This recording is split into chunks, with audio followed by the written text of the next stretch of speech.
Hey everybody, it's Michael from Replica Airguns with another tabletop video review. Today we're looking at the KJWorks KP-13 TBC CO2 Blowback Airsoft Pistol. Now right off the top, I do want to mention this product is listed in our Canada Replica Airgun store over at replicaairguns.ca. I will put links in the description to make it easier for you to find it there over on the store.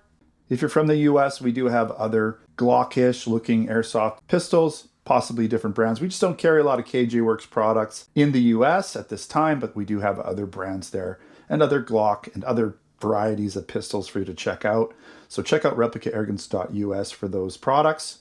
Now this is a loose replica of a Glock style pistol. It's not exact, so that kind of hopefully keeps us safe from any violations of Glock's policies. So let's get right into the specifications. It does use a single 12-gram CO2, but you can get gas magazines for this product. CO2 is going to allow it to shoot a little bit hotter, but you will have to replace the CO2s once in a while, of course, maybe every 3 magazines or so. And you're going to have to buy the CO2 as well, of course. It does shoot in semi-auto with a full blowback operation. It does have a nice light single action style trigger, typical of what you'd find on a Glock. So it's not super short, but it is decent. It's very predictable. You're going to find a metal slide with a polymer frame, just like a Glock would have, or any modern pistol these days. It does have a full-size dropout metal magazine that holds 22 6mm airsoft BBs along with that CO2 cartridge. It does weigh in at 1.7 pounds or 770 grams, and the total length is 8.25 inches or 210 millimeters. The barrel length is 3.7 inches or 95 millimeters, and that's the inner barrel, of course. And the velocity is claimed at 397, but I have a feeling that's with the barrel extension. So if we put, the barrel extension on here, maybe hide it with some sort of a mock suppressor, I wouldn't want to just put it in. And the reason why I say don't just put it in is you can notice this one is broken. Okay, I got it that way. I have a feeling, I don't know, I get review products, so maybe I got the broken one just because they didn't know what to do with it when they sent it. I don't have to review it with this, when I do the field test shooting video, I don't have to put this on, but just wanted to let you know that the threads are torn off here, right? So, and they're probably stuck inside of here if I went and looked. Not a big deal. Again, if you had this gun, you would have to get a new barrel and try to de-thread the threads that are in there, get that out, but I'm sure that would be possible. I'm not interested in using this barrel anyways, but it does come with it.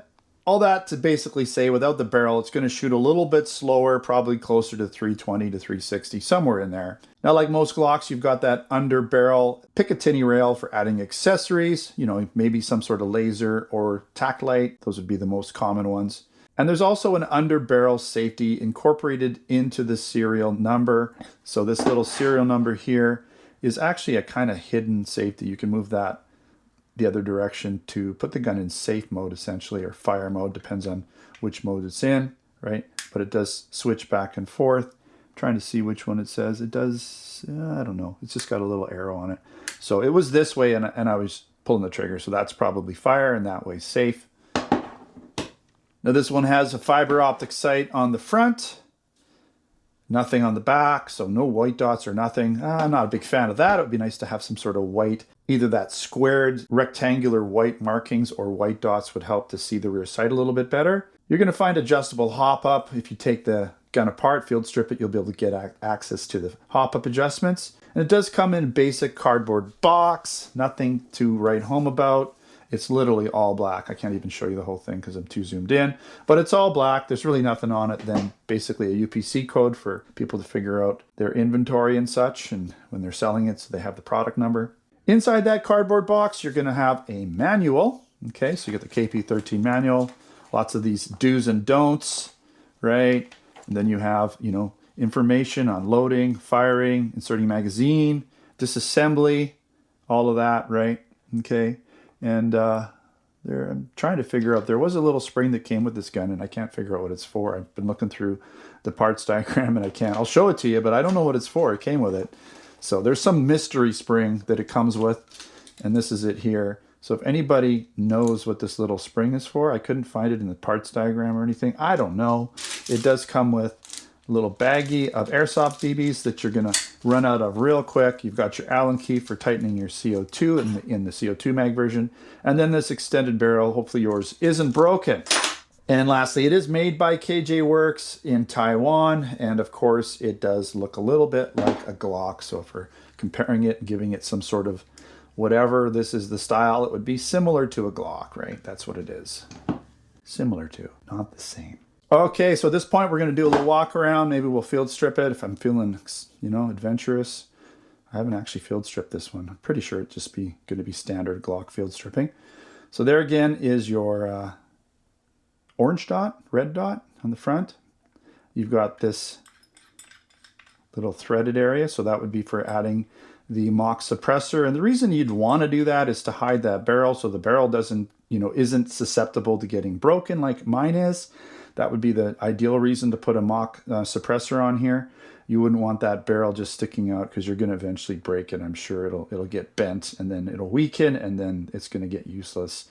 So you do have a working trigger safety on this gun like you'd find on most Glocks. There's your takedown levers on both sides, or switches, whatever you want to call them. Okay, you've got nice textured grips.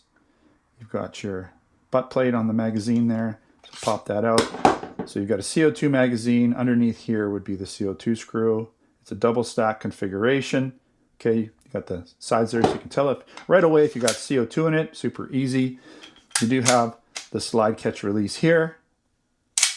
It's not a heavy spring. You can see it's not flinging back super hard. It wouldn't be nearly as hard as a real 9mm or 40 cal, but you know, it works enough for these guns to give it that blowback simulation. There's your ejection port, right? Let me just take a look down there. It's always cool to look down the ejection port, the mag well. Take a good look in there. All right, let's see if we can field strip this gun. There we go. So I just pulled those down. Typical field stripping. Now there's your hop up right there. This little guy right here, little wheel. All right, you've got your gas tube and everything in there. This is all metal. This is very light. The bottom part's very light. It's mostly plastic. You do have some metal in here, the guides and whatnot, the trigger group. It's going to be metal, but other than that, the actual Glock slide is going to be plastic, right? Some sort of polymer. Yeah. There's your Picatinny rail again, your safety, your trigger guard. Nice looking gun. All right, so at this point, we're going to get into some of the pros and the cons. It is metal and polymer with a decent weight and good feel to it, just like you'd find in a real steel Glock. That's exactly what we'd be looking for. I'm expecting it to have a fairly decent full blowback operation. The spring is not super heavy, so it's not going to be out of this world blowback, but I'm sure it'll be fine.